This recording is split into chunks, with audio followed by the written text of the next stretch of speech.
The family of this missing mother says she did as any mom would do when she jumped into the San Joaquin River to save these two young girls. Family members watch on Friday afternoon as the Stanislaus County Sheriff's Office searches for missing 30-year-old mother Brenda Duran.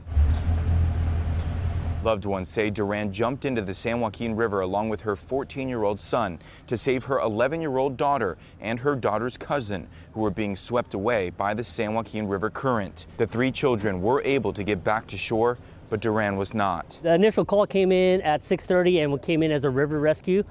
So that initial dispatch prompted the fire department to respond with rescue boats.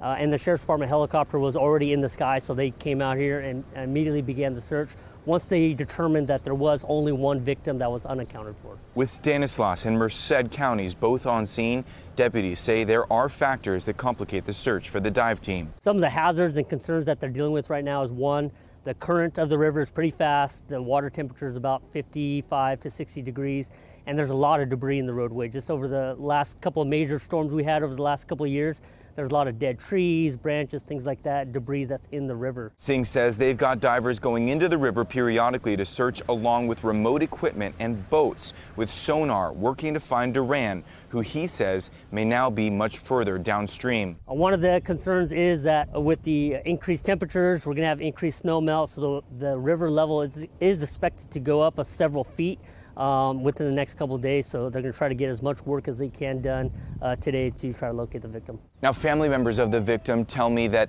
they don't believe the Stanislaus County Sheriff's Office is working as fast as they hoped they would be.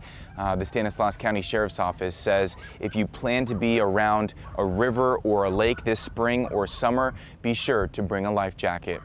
Reporting in Stanislaus County, covering local news that matters, I'm Zach Poetto, Fox 40 News.